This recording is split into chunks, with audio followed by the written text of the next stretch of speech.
बहुत समय पहले की बात है। एक छोटे से गांव में राजपाल नाम का एक प्रतिष्ठित व्यक्ति रहा करता था।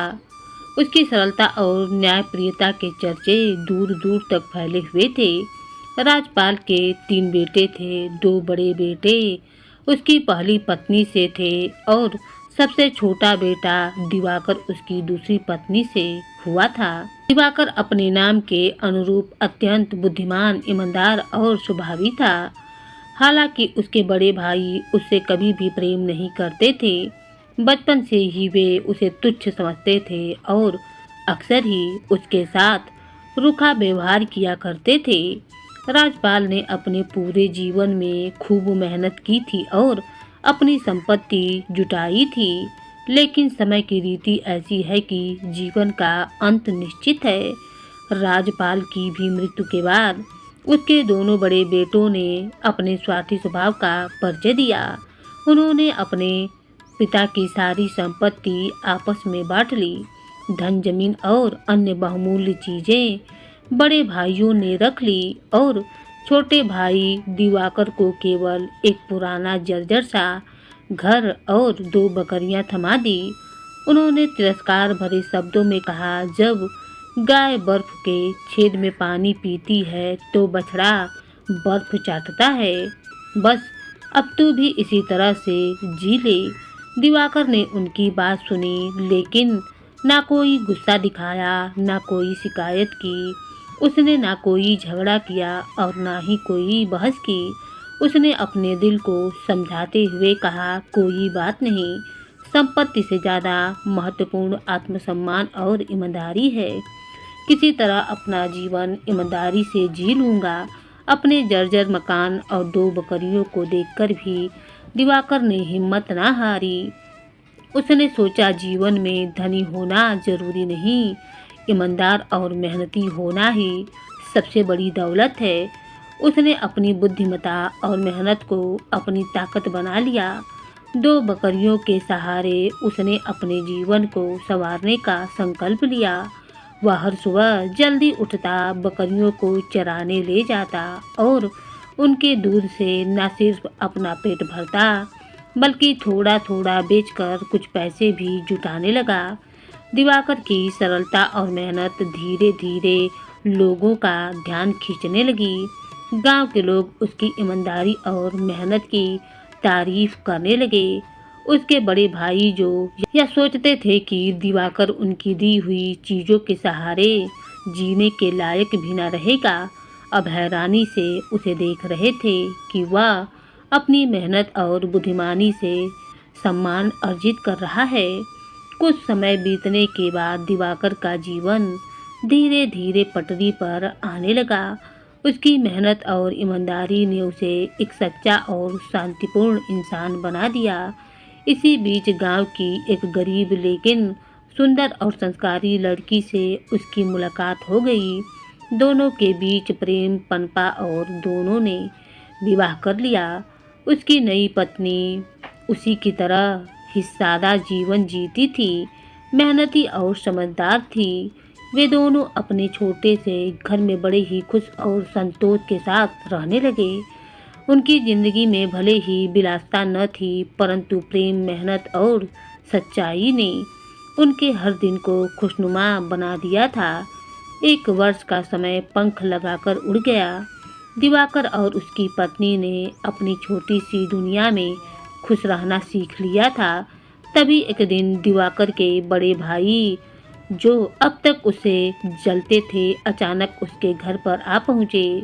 उनके मन में कपट का भाव था, लेकिन अपने मीठों शब्दों का प्रयोग करते हुए बड़े भाई ने दिवाकर से कहा, भाई दिवाकर, हमें तुम्हारी मदद चाहिए। उड़ती उड़ती खबर मिली है कि राजा सूर्य प्रताप की राजधानी में बकरियों का भाव बहुत ही बढ़ गया है। अगर हम वहाँ अपनी बकरियाँ बेचने जाएं तो हमें अच्छा मुनाफा होगा, लेकिन रास्ता लंबा और मुश्किल है। हमें अपनी बकरियों को संभालने में किसी की मदद चाहिए। अगर तुम हमारे साथ चलकर मदद कर दो तो इनाम में हम तुम्हें एक अच्छी सी गाय दे देंगे। दिवाकर ने उनकी बात ध्यान से सुनी। उसने ना तो उनकी लोभ भरी योजना पर कोई प्रतिक्रिया दी और गाय के इनाम के लालच में ना ही आया। उसने केवल मुस्कुराते हुए कहा, भाई साहब, मुझे इनाम की कोई ज़रूरत ना है। मैं तो यूं ही आपकी मदद करने को तैयार हूँ। परिवार का खून खून होता है और भाई की मदद करना मेरा कर्तव्य है। बड़े भाई, जो कि दिवाकर की ईमानदारी और सहजता को अक्सर कमजोरी समझने लगा था, अब उसकी बात सुनकर थोड़े असमंजस में पड़ गया, लेकिन उन्होंने अपनी बात छिपाते हुए कहा, वाह दिवाकर, अब समझ में आया कि पिताजी तुम्हारी नेकदिली की इतनी तारीफ क्यों किया करते थे। तुम सच में हमारे छोटे भाई हो। खैर, तुम सफ़र की तैयारी करो, हमें भोर के समय निकलना होगा। दिवाकर ने सहजता से हामी भर दी। उसने अपनी पत्नी को भी यह बात बतलाई। पत्नी ने उसे सावधान रहने की सलाह दी, लेकिन दिवाकर का दिल साफ था। उसने कहा, मैं अपने भाइयों की मदद कर रहा हूँ, इसमें बुरा क्या है। सुबह का समय था, सूरज की कोमल किरणें आकाश पर फैलने लगी थीं और दिवाकर अपने छोटे से घर के आंगन में यात्रा की तैयारी कर रहा था। उसकी पत्नी ने उसके लिए प्यार से रोटी और गुड़ की पोटली बांध दी। दिवाकर ने बकरियों की रस्सियां संभालते हुए अपनी पत्नी की ओर देखा। उसकी आंखों में थोड़ी सी चिंता और ढेर सारा प्रेम था। वह हल्की मुस्कान के साथ बोला, अच्छा, अब मैं चलता हूँ। भाइयों की मदद करके काम खत्म करके जल्दी ही लौट आऊँगा। यह सुनकर उसकी पत्नी, जो अब तक चुपचाप उसके काम में मदद कर रही थी, अचानक ठहर गई। उसने दिवाकर की आंखों में देखा और कहा कि प्रिय, तुम्हारी यात्रा सफल रहे और जब तुम घर लौटकर आओगे तो तुम्हारा बेटा हमारी पहली संतान पालने में तुम्हारा इंतजार कर रहा होगा। यह सुनकर दिवाकर का दिल खुशी और आश्चर्य से भर गया। उसके चेहरे पर मुस्कान फैल गई और आंखों में एक नई चमक आ गई। उसने अपनी पत्नी के माथे पर स्नेह से हाथ रखा और कहा, तुमने मुझे इस यात्रा का सबसे बड़ा तोहफा दिया है। अब चाहे रास्ता कितना भी कठिन हो, मैं इसे खुशी खुशी पार करूंगा। दिवाकर भाइयों के साथ अपनी यात्रा पर निकल पड़ा। रास्ता लंबा और दुर्गम था। बकरियों को संभालना आसान काम नहीं था। भाइयों ने योजना बना रखी थी कि दिवाकर को बकरियों के सहारे कामों में लगा दिया जाए ताकि उन्हें कोई मेहनत ना करनी पड़े। वे खुद आराम से चल रहे थे, जबकि दिवाकर को बकरियों के रास्ते पर बनाए रखना, उनके खाने पीने का ध्यान रखना और उनकी देखभाल करनी पड़ रही थी। रास्ता पहाड़ी और ऊबड़ खाबड़ था। कई बार बकरियां इधर उधर भटक जाती और दिवाकर को दौड़ दौड़ कर उन्हें वापस लाना पड़ता। कभी कभी प्यास से गला सूखने लगता, लेकिन पास रखे पानी को वह बचा कर रखता ताकि बकरियों को ज़रूरत हो तो काम आ सके। थकावट के बावजूद दिवाकर के चेहरे पर सिकन तक न आई। उसके दिल और दिमाग में केवल अपनी पत्नी के कहे हुए शब्द गूंज रहे थे, जब लौट कर आओगे तो तुम्हारा बेटा पालने में तुम्हारा इंतजार कर रहा होगा। यही विचार उसे नई ऊर्जा दे रहा था। वह सोच रहा था, यह कठिन यात्रा मेरे लिए छोटी है क्योंकि घर पर वह खुशी मेरा इंतजार कर रही है, जिसके लिए मैंने हमेशा प्रार्थना की है। इसी तरह दिवाकर ने ना तो थकावट की परवाह की और ना ही दूरी की। अपने भाइयों के स्वार्थ और चालाकी के बावजूद उसने पूरी ईमानदारी और मेहनत के साथ उनका साथ निभाया। उसका दिल सच्चाई और प्रेम से भरा हुआ था और यही उसकी सबसे बड़ी ताकत थी। तीनों भाई जो अपने छोटे से गांव से अपनी बकरियों के साथ राजधानी पहुंचे थे, वहां की हलचल और चकाचौंध को आराम से रखने की व्यवस्था कर चुके थे और वे अपने छोटे छोटे कामों में व्यस्त थे। अचानक एक अप्रत्याशी आवाज ने उनके ध्यान को भंग कर दिया। दूर से घोड़ों की टाप की आवाजें तेजी से करीब आती महसूस हुई। बाड़े के बाहर रुकते ही एक पल को सन्नाटा छा गया। फिर भारी आवाज में किसी ने पुकारा, ऐ सुनो, अपनी बकरियों को यहीं छोड़ो और हमारे साथ चलो। राजा सूर्य प्रताप ने तुम्हें अपने दरबार में हाजिर होने का हुक्म दिया है। यह सुनकर तीनों भाइयों के चेहरे पर डर की लकीरें खिंच गईं। बड़े भाई के हाथ पसीने से भीग गए और उनका दिल जोर जोर से धड़कने लगा।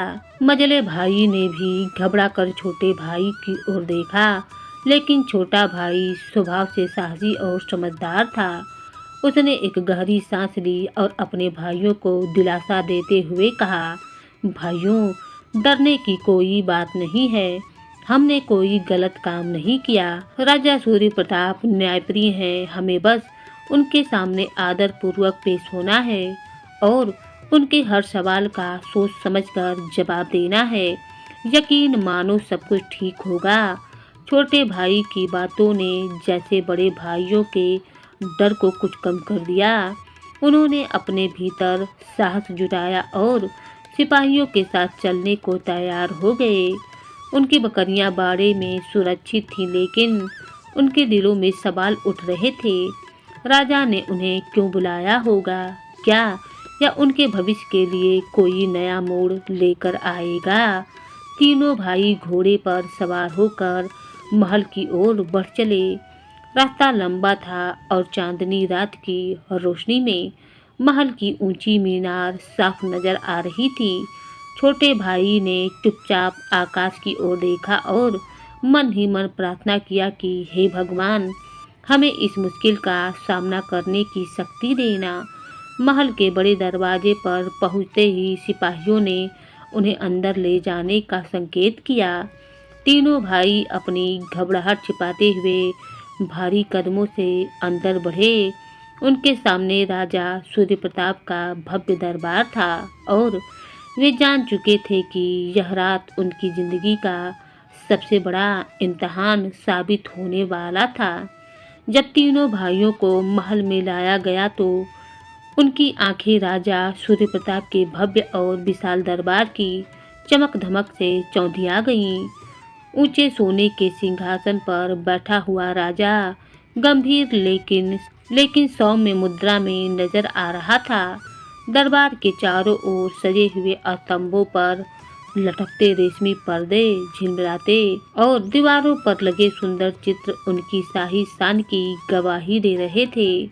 भाइयों को राजा के सामने खड़ा किया गया। उनके मन में अनगिनत सवाल उमड़ रहे थे। क्या राजा उनसे नाराज है? क्या उन्होंने अनजाने में कोई अपराध कर दिया है?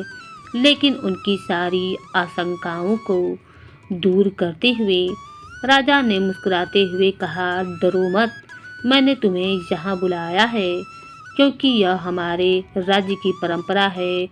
तीनों भाई जो पहले से घबराए हुए थे, राजा की नरमी देखकर थोड़ा सहज महसूस करने लगे।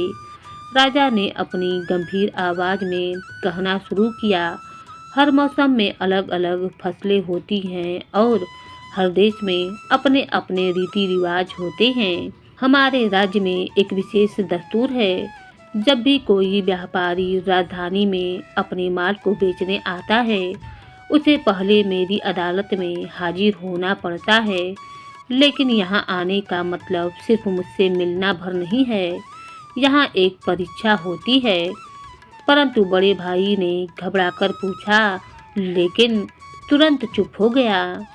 राजा मुस्कुराए और बोले, हाँ, परीक्षा। इस परीक्षा में तुम्हें मेरी 3 पहेलियों का उत्तर देना होगा।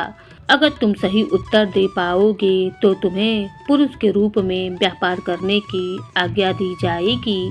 लेकिन अगर तुम नाकाम रहे तो तुम्हें हमारे राज्य को छोड़कर जाना होगा। यही हमारा दस्तूर है और यह सदियों से चला आ रहा है। तीनों भाई एक दूसरे की ओर देखने लगे। बड़े और मझले भाई की घबराहट उनके चेहरे पर साफ झलक रही थी, लेकिन छोटे भाई की आंखों में एक अलग ही आत्मविश्वास चमक रहा था।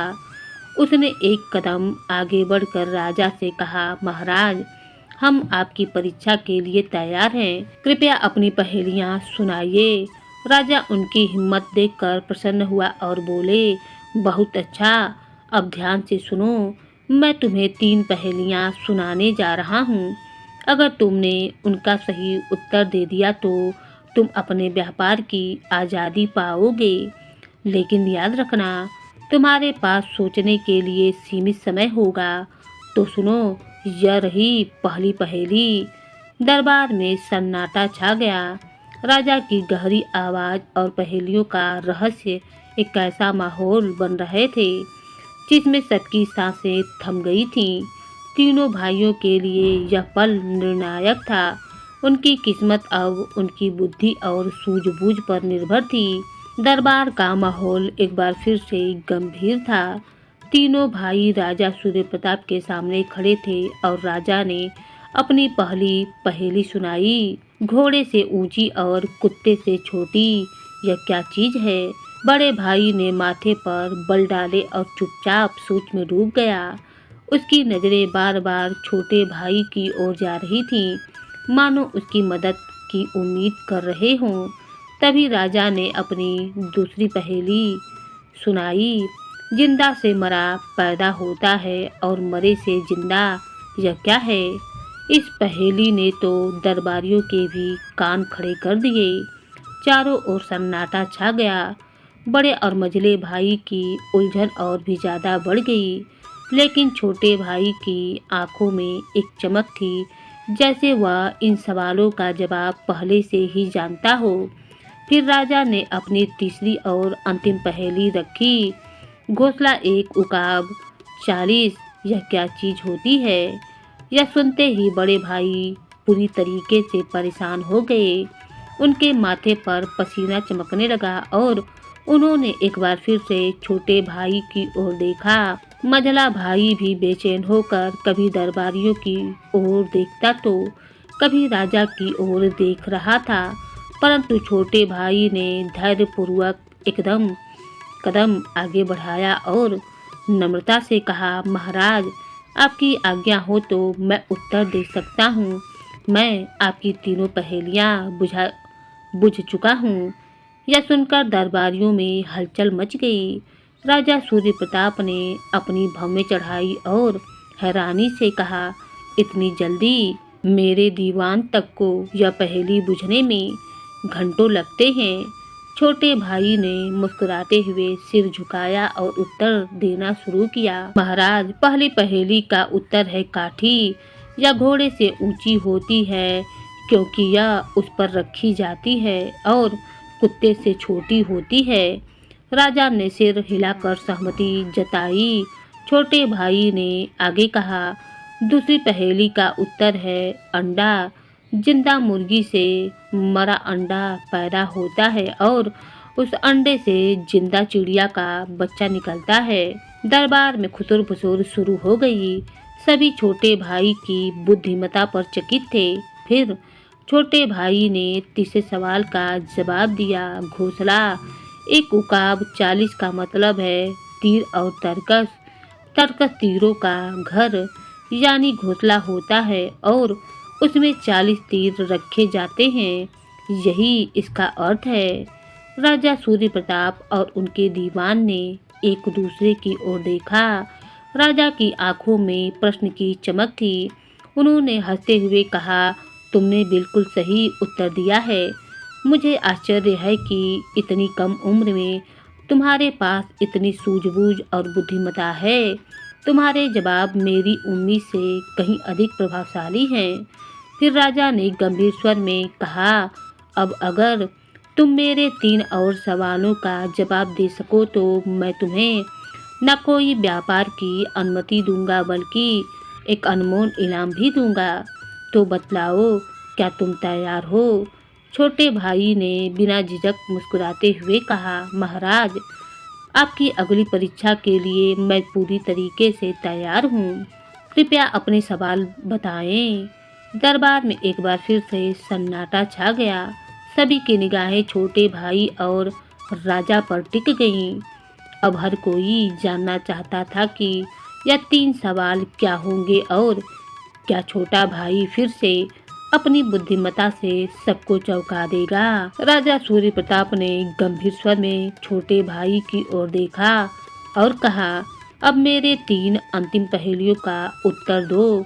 यह तुम्हारी बुद्धिमत्ता की असली परीक्षा होगी। सभी दरबारी ध्यान से सुनने लगे। राजा ने पहली पहेली सुनाई, कौन सा पत्थर सबसे भारी होता है? छोटे भाई ने बिना कोई समय गवाए उत्तर दिया, महाराज, वह पत्थर सबके भारी होता है। वह पत्थर सबसे भारी होता है जो हमारे सिर पर गिरता है, क्योंकि उसकी चोट हमें सहन ना होती है। राजा ने मुस्कुराते हुए सिर हिलाया और दूसरी पहेली पूछी, तलवार से तेज कौन सी चीज होती है? छोटे भाई ने तुरंत उत्तर दिया, महाराज, इंसान की जबान तलवार से भी तेज होती है। तलवार केवल शरीर को काट सकती है, लेकिन जबान शब्दों से दिल और मन को घायल कर सकती है। यह सुनकर दरबारियों ने प्रशंसा में सिर हिला दिया। राजा भी प्रभावित हुए। उन्होंने तीसरी और अंतिम पहेली पूछी, ऐसी कौन सी बात है जिसे दुनिया का कोई भी व्यक्ति नहीं जानना चाहे, वह कितना भी बड़ा विद्वान क्यों ना हो? छोटे भाई ने राजा की ओर आत्मविश्वास से देखा और उत्तर दिया, महाराज, यह बात है कि कोई भी इंसान यह नहीं जानना चाहता है कि अगले क्षण उसके साथ क्या होने वाला है। भविष्य की सटीक जानकारी किसी के पास नहीं है। राजा सूर्य प्रताप ने ताली बजाई और दरबारियों से कहा, यह नौजवान न केवल बुद्धिमान है, बल्कि उसके जवाब गहरी समझ और सूझबूझ से भरे हुए हैं। तुमने मेरी सभी पहेलियों का सही से उत्तर दिया है। मुझे तुम पर गर्व है। फिर राजा ने मुस्कुराते हुए पूछा, अब बतलाओ नौजवान, तुम कौन हो? तुम्हारा नाम क्या है और तुम कहाँ के रहने वाले हो? हो सकता है कि भविष्य में मुझे तुम्हारी मदद की जरूरत पड़े। छोटे भाई ने विनम्रता से सिर झुकाया और कहा, महाराज, मेरा नाम दिवाकर है। यह मेरे बड़े भाई हैं और हम झज्जर नगर के निवासी हैं। हम यहाँ अपने जानवरों को बेचने आए हैं। राजा ने दिवाकर को बड़े भाइयों की ओर देखा और कहा, हालांकि तुम दोनों मेरे पहेलियाँ बुझने में नाकाम रहे, लेकिन तुम्हारे छोटे भाई की बुद्धिमत्ता के कारण मैं तुम्हें राजधानी में रुकने और व्यापार करने की अनुमति देता हूँ। लेकिन याद रखना, यह अनुमति केवल तुम्हारे छोटे भाई की वजह से तुम्हें मिल रही है। इसके बाद राजा ने अपने बड़े वजीर को इशारा किया और कहा, इनके लिए एक असरफियों की थैली लाओ। यह इस नौजवान की बुद्धिमत्ता और साहस के लिए मेरा छोटा सा इनाम है। असरफियों को सौंपी गई तीनों भाइयों ने राजा सूर्य प्रताप को झुककर धन्यवाद दिया और दरबार से बाहर निकलने लगे। जब वे महल के बाहर आए तो बड़े भाई ने दिवाकर को गले लगाते हुए कहा, हम पर तुम्हारा बहुत बड़ा एहसान है। अगर तुम ना होते तो हम ना जाने किस मुसीबत में फंस जाते। तुम्हारी वजह से हमें यह सम्मान और अनुमति मिली है। दिवाकर मुस्कुराया और बोला, भाइयों, यह हमारा सौभाग्य है कि हमें अपनी बुद्धि और साहस के बल पर यह सब हासिल करने का मौका मिला। हमें चाहिए सच्चाई और ईमानदारी के रास्ते पर चलना। तीनों भाई खुशी खुशी बाड़े की ओर लौट गए, जहां उनकी बकरियां उनकी राह देख रही थीं। उनकी इस यात्रा ने न केवल उन्हें अपने व्यापार की अनुमति दी, बल्कि उन्हें जीवन का एक महत्वपूर्ण पाठ भी सिखा दिया।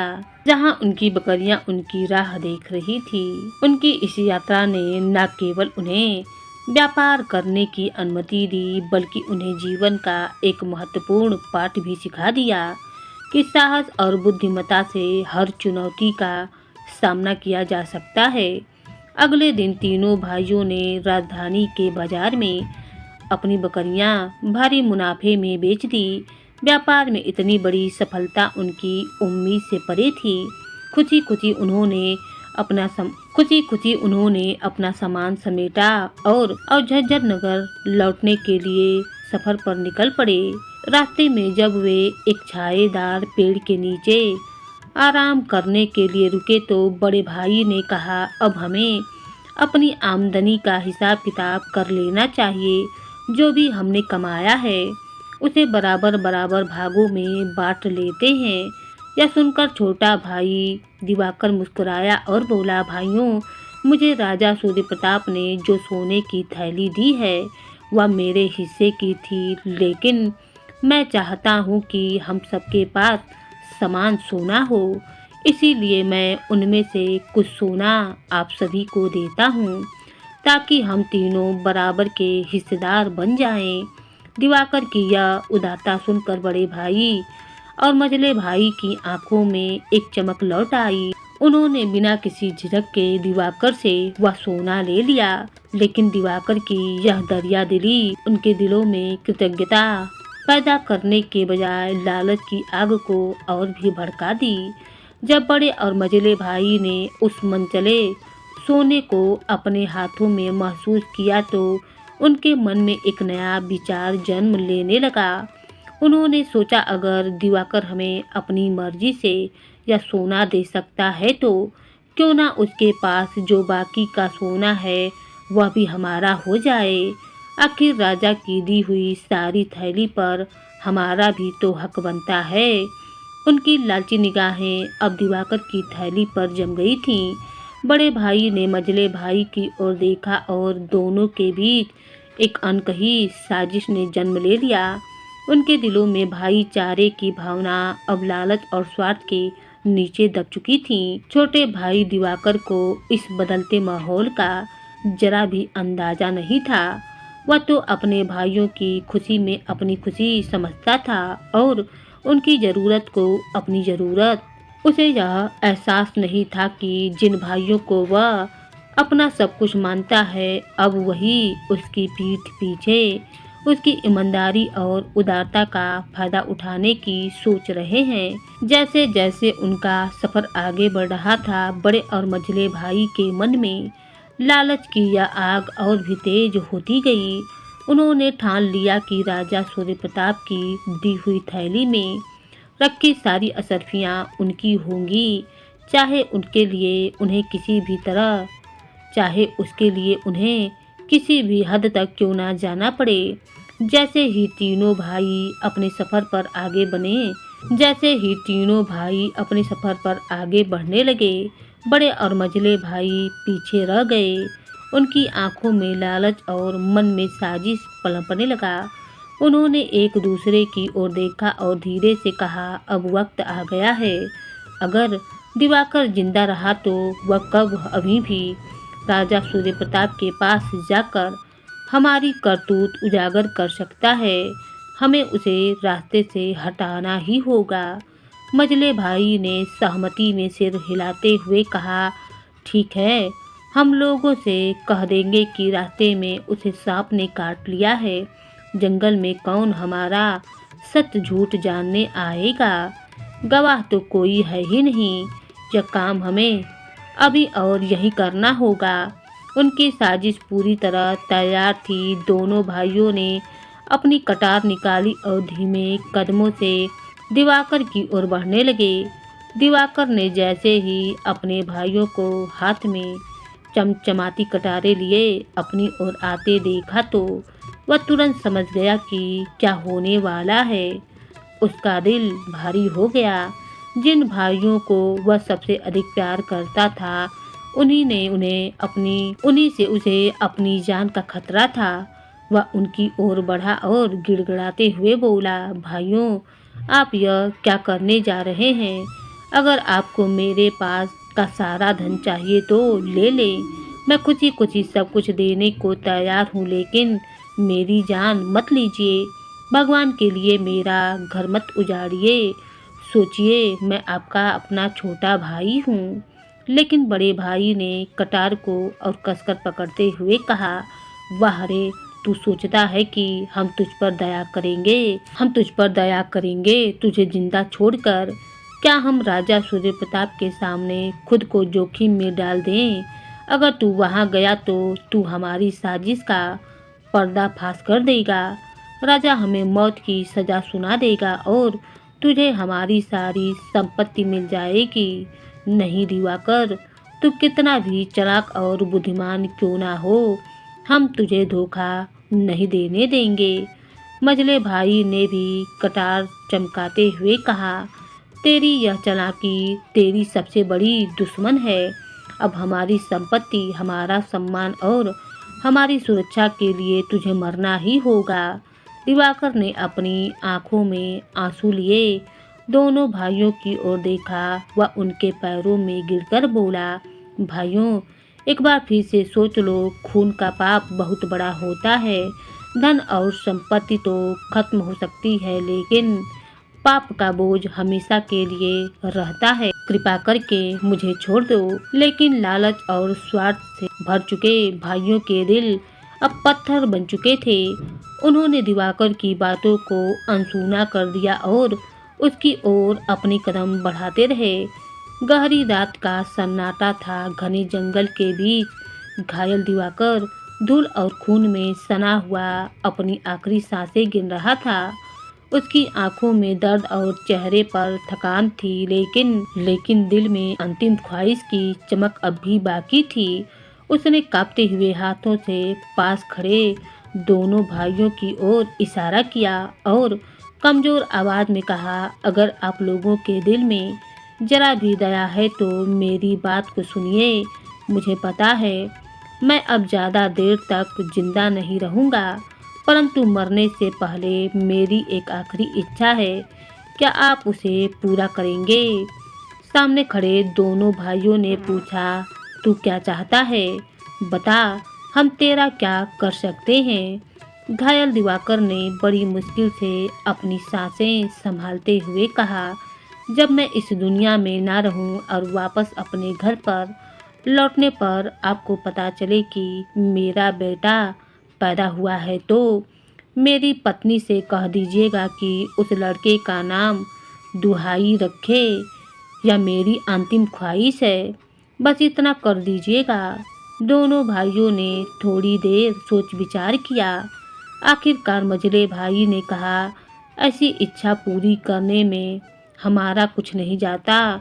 हम वादा करते हैं तेरी अंत ख्वाहिश जरूर पूरी करेंगे। यह सुनकर छोटे भाई दिवाकर के चेहरे पर एक हल्की सी मुस्कान लौट आई, लेकिन उसकी मुस्कान अभी अधूरी ही थी कि अचानक बड़ा भाई आगे बढ़ा और छोटे भाई दीवान पर छुरे का अंतिम वार कर दिया और घायल छोटे भाई ने अपनी आंखें बंद कर दी। दोनों बड़े भाई छोटे भाई का सारा धन लेकर अपने घर लौट गए।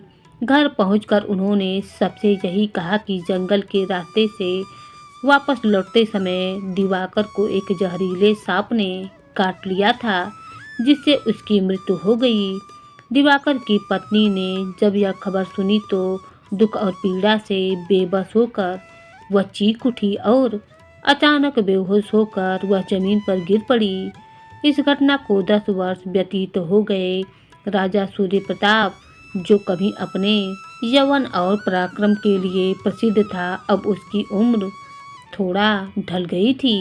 हालांकि उसका शरीर अभी भी मजबूत था, परंतु उसकी आंखों में अब वह चमक न थी जो पहले हर चुनौती को स्वीकार कर लेती थी।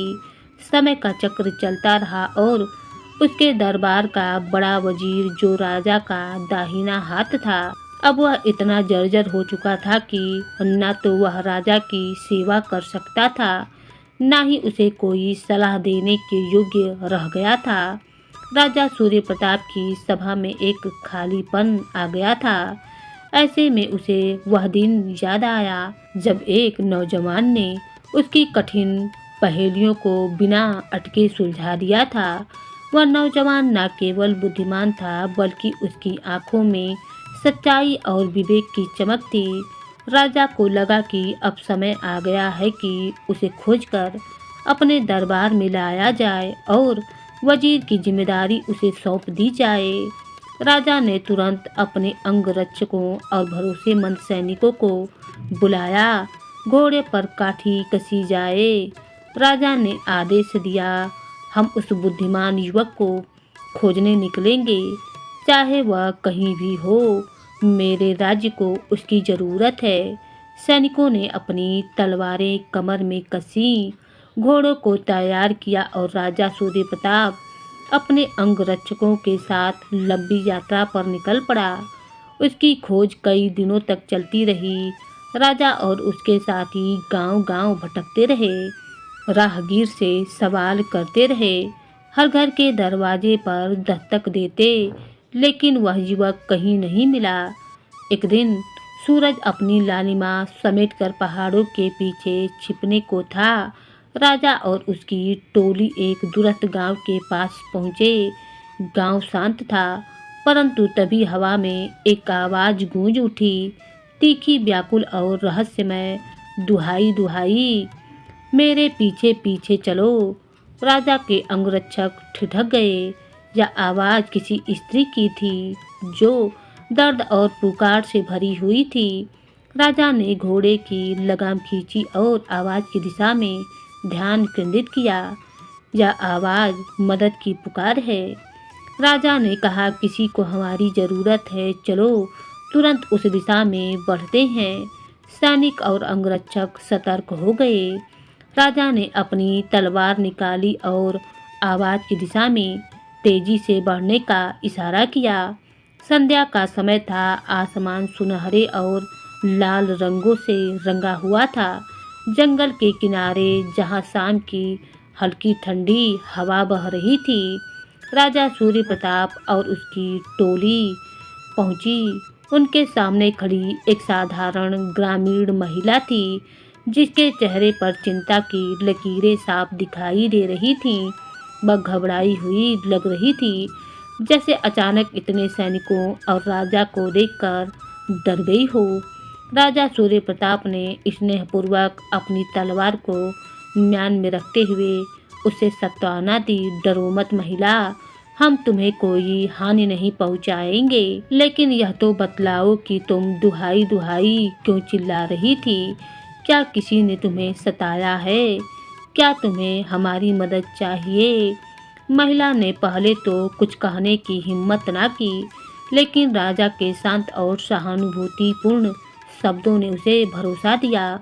उसने सिर झुकाकर कहा, महाराज, नहीं, मुझे किसी ने सताया नहीं, आप व्यर्थ ही परेशान हुए।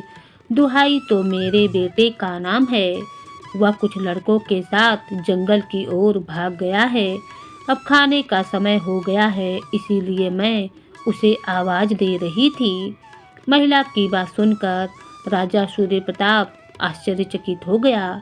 उनके मन में कई सवाल उमड़ने लगे। उन्होंने अपनी भवें हल्की सी चढ़ाई और कहा, क्या दुहाई तुम्हारे बेटे का नाम है? यह कितना विचित्र और अनोखा नाम है। मैंने अपने जीवन काल में ऐसा नाम कभी भी ना सुना। बताओ, तुम्हें और तुम्हारे पति को अपने बेटे का यह नाम रखने की कैसे सूझी? राजा सूर्य प्रताप के प्रश्न के उत्तर में महिला ने सिर झुकाकर कहना शुरू किया, महाराज, यह कहानी 10 साल पुरानी है। मेरे पति अपने दोनों भाइयों के साथ आपकी राजधानी गए हुए थे। वे वहाँ किसी महत्वपूर्ण काम से गए हुए थे और लौटते समय रास्ते में उनका निधन हो गया। कहा गया कि उन्हें सांप ने काट लिया था। मेरे पति ने अपने अंतिम क्षणों में जाते जाते अपने दोनों भाइयों से अपनी अंतिम इच्छा के रूप में यही कहा था कि अगर मेरे घर में बेटा पैदा हो तो उसका नाम दुहाई रखा जाए। महिला ने आगे अपने आंसू पोंछते हुए कहा, महाराज, मैंने बस उनकी अंतिम इच्छा को पूरा करने का प्रयास किया। उनके बेटे का नाम दुहाई रखना ही उनका सम्मान था। राजा सूर्य प्रताप का चेहरा गंभीर हो गया। उन्होंने स्नेहपूर्वक पूछा, तुम्हारे पति का नाम क्या था? महिला ने आंखों में दुख के साए लिए जवाब दिए, महाराज, मेरे पति का नाम दिवाकर था। यह सुनते ही राजा का चेहरा अचानक बदल गया, जैसे कोई भूला हुआ उनके सामने फिर से जीवित हो गया हो। राजा सूर्य प्रताप की आंखों में एक गहरी बेचैनी थी। दिवाकर की मृत्यु का रहस्य और दुहाई नाम के पीछे छिपी कहानी उसके मन में उलझन पैदा कर रही थी। उनकी सोच गहरी हो गई और चेहरे पर चिंता की लकीरें साफ दिखने लगी। कुछ ही क्षणों के बाद राजा ने अपनी गंभीर स्वर में उस स्त्री से पूछा, हे स्त्री, अब मुझे एक और बात बतलाओ, क्या दिवाकर के उन भाइयों ने तुम्हें उसकी असरफियाँ दी थीं या नहीं? महिला राजा के सवालों से चौंक गई। वह उलझन में पड़ गई। उसने सिर झुकाकर विनम्रता से कहा, महाराज, कृपया मुझे क्षमा करें, लेकिन मुझे आपकी बात का अर्थ समझ में नहीं आ रहा है। मैं नहीं जानती कि आप किन असरफियों की बातें कर रहे हैं। मेरे पास तो कभी कोई फूटी कौड़ी भी ना रही और मेरे पति के मरने के बाद मुझे कुछ भी ना मिला। उनके भाइयों ने तो बंटवारे में दी गई 2 बकरियां भी मुझसे छीन ली। मैं तो बस अपने बेटे के साथ किसी तरह अपना गुजारा कर रही हूँ। यह सुनकर राजा का चेहरा गुस्से और दुख से लाल हो गया। उनके भीतर एक आग सुलग उठी। उन्होंने अपनी मुट्ठियाँ भींची और गहरी सांस लेते हुए कहा, अब मुझे बात समझ में आ गई है। तुम्हारे पति जैसा बुद्धिमान और नेक आदमी सांप के काटने से नहीं मरा। उसकी मृत्यु लोगों के द्वेष और साजिश का नतीजा रही होगी। उसने एक इंसान को, उसके ही भाइयों ने उसे मारा होगा। वे केवल हत्यारे ही नहीं बल्कि लालची और निर्दयी भी है। वे तुम्हें संपत्ति से वंचित कर अपनी क्रूरता का प्रमाण दे चुके हैं, लेकिन अब ऐसा ना चलेगा। उन हत्यारों को तुरंत मेरे सामने पेश किया जाएगा। न्याय से कोई बच नहीं सकता। राजा ने अपने अंगरक्षकों की ओर देखा और कड़क आवाज में कहा, जाओ, उन दोनों को पकड़कर मेरे सामने ले आओ। अगर वे छिपने की कोशिश करें तो पूरे गांव में ढूंढो। मैं उन्हें सजा दिए बिना चैन से नहीं बैठूंगा। सैनिक तुरंत राजा के आदेश का पालन करने के लिए निकल पड़े। गांव में अफरा तफरी मच गई। हर कोई सोचने लगा कि राजा को किस बात का पता चला है। हत्यारे भाइयों के चेहरे पर डर साफ साफ दिखने लगा। उन्हें अपनी सजा का एहसास हो चुका था। राजा सूर्य प्रताप के आदेश का पालन करते हुए सिपाहियों ने दीवान के दोनों भाइयों को पकड़कर दरबार में हाजिर किया। दोनों भाइयों के चेहरे पर डर और अपराध की छाया साफ झलक रही थी। राजा का चेहरा कठोर और आंखें क्रोध से लाल थीं। उनकी आवाज गूंज उठी, तुम लोगों ने अपने छोटे भाई दिवाकर को क्यों मारा? सच सच बताओ, वरना तुम्हारे सिर अभी इसी जगह कलम करवा दिए जाएंगे। दोनों भाइयों ने पहले कुछ कहने की हिम्मत ना की, लेकिन राजा के क्रोध और उनके तलवारों से लय सिपाहियों को देखकर वे समझ गए कि झूठ बोलने का कोई फायदा नहीं है। कांपते हुए एक भाई ने रुक रुक कर सच बोलना शुरू किया, महाराज, कृपया हमें क्षमा कर दें। हमने एक भयानक अपराध किया है। हमने अपने छोटे भाई दिवाकर को मार डाला। इसका कारण हमारे अंदर का लालच था। उसने राजधानी से लौटते वक्त हमें अपनी असरफियाँ दी थीं और हम उनकी चमक में अंधे हो गए। लालच ने हमें अंधा कर दिया और हमने अपनी इंसानियत खो दी। हमने उसे रास्ते में धोखे से मार डाला। राजा का क्रोध और भी बढ़ गया। उन्होंने गुस्से से कहा, लालच में तुमने अपने नेक भाई को मार दिया। तुम जैसे निर्दयी और स्वार्थी लोगों को जीने का कोई अधिकार नहीं है। अब मुझे यह बतलाओ कि दिवाकर की वे असरफियाँ कहाँ हैं जो उसने तुम्हें दी थीं? जल्दी बोलो। भाइयों ने कांपते हुए उत्तर दिया, महाराज, असरफियाँ हमारे पास ही हैं। हमने उन्हें अपने घर में छिपाकर रखा हुआ है। कृपया हमें एक मौका दें, हम उन्हें अभी जाकर ले आते हैं। राजा ने कड़क स्वर में कहा, तुम्हें केवल इसलिए यह अवसर दिया जा रहा है ताकि तुम्हारे भाई की विधवा को उसका अधिकार लौटाया जा सके। जाओ, लेकिन याद रखना, अगर तुमने कोई चालाकी करने की कोशिश की तो तुम्हारा अंत यही होगा। दोनों भाई जल्दी से झुककर राजा को प्रणाम किए, अपने घर की ओर भागे। उनके दिल में डर और शर्म की लहर दौड़ रही थी। थोड़ी ही देर में वे अपने घर से अशरफियों की थैली लेकर वापस दरबार में पहुँचे। थैली को हाथ में पकड़ते हुए वे राजा के सामने गिड़गिड़ाने लगे, महाराज, यह वह अशरफियाँ हैं, कृपया हमें क्षमा कर दें, हमसे बहुत बड़ी भूल हो गई है। राजा ने अशरफियों की थैली सिपाहियों को लेने का आदेश दिया और अपनी तलवार उठाते हुए कहा, तुम्हारे अपराध के लिए क्षमा की कोई गुंजाइश ही नहीं है। तुमने अपने ही भाइयों को धोखा देकर उसकी हत्या की। यह अपराध केवल तुम्हारे छोटे भाई दिवाकर के खिलाफ नहीं बल्कि पूरी मानवता के खिलाफ है। तुम्हारी सजा तय है। राजा ने अशरफियाँ विधवा महिला को सौंपते हुए कहा, यह तुम्हारा अधिकार है। तुम्हारे पति ने अपनी मेहनत से यह कमाई की थी। अब यह तुम्हारे और तुम्हारे बेटे दुहाई के भविष्य के लिए है। मैं यह निश्चित करता हूँ कि तुम्हारा बेटा सुरक्षित और सम्मानजनक जीवन जिए। महिला ने रोते हुए राजा के सामने सिर झुका दिया और कहा, महाराज, आपने मुझे न्याय दिलाया। मेरे पति का बलिदान अब व्यर्थ नहीं जाएगा। मैं जीवन भर आपकी आभारी रहूंगी। इसके बाद राजा ने आदेश दिया कि दोनों हत्यारे भाइयों को कानून के अनुसार दंडित किया जाए। उनकी संपत्ति को जब्त करके विधवा महिला के लिए सुरक्षित रखा गया। इस न्याय ने न केवल दिवाकर की विधवा को राहत दी बल्कि पूरे राज्य को यह संदेशा दिया कि अन्याय और लालच का अंत सजा और शर्मिंदगी ही होती है। दुहाई नाम अब केवल एक बच्चे का नाम नहीं बल्कि न्याय और सत्य की पुकार का प्रतीक बन गया था। उसी समय दुहाई भागता हुआ आया। उसकी मासूम आंखें जिज्ञासा और चेहरे पर मासूमियत झलक रही थी। वह सीधा अपनी माँ की ओर दौड़ा, लेकिन तभी राजा सूर्य प्रताप ने उसे अपने पास बुला लिया। उनके चेहरे पर एक हल्की सी मुस्कान थी, लेकिन उसकी आंखों में गंभीरता झलक रही थी। राजा ने उससे स्नेहपूर्वक पूछा, तुम्हारा नाम दुहाई है ना? जी महाराज, दुहाई ने विनम्रता से उत्तर दिया। राजा ने मुस्कुराते हुए कहा, तो बतलाओ, क्या तुम्हें पहेलियां बुझना आता है?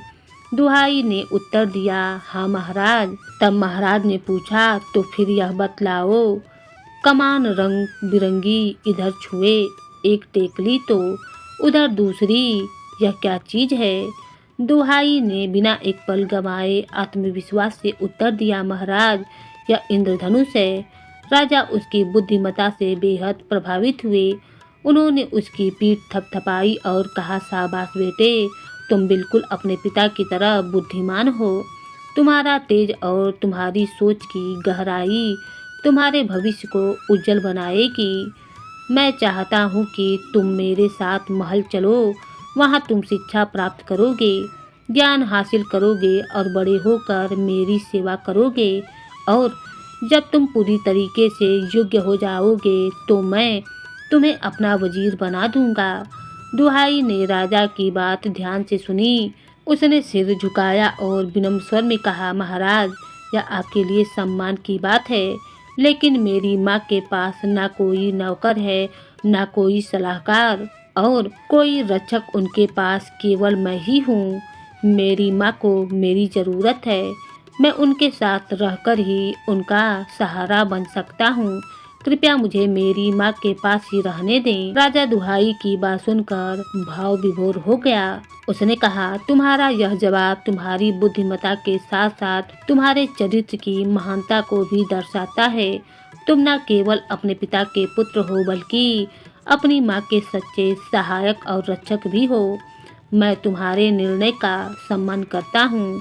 इसके बाद राजा ने दुहाई को गले से लगा लिया और उसकी माँ की ओर देखकर कहा, तुम्हारा बेटा केवल तुम्हारा सहारा नहीं बल्कि पूरे राज्य के लिए एक दिन गर्व का कारण बनेगा। उसकी शिक्षा और भविष्य की जिम्मेदारी अब मेरी है। जरूरत पड़ने पर मेरी सहायता लेने से कभी मत झिझकना। यह कहकर राजा सूर्य प्रताप अपने सिपाहियों के साथ राजधानी की ओर चल पड़े।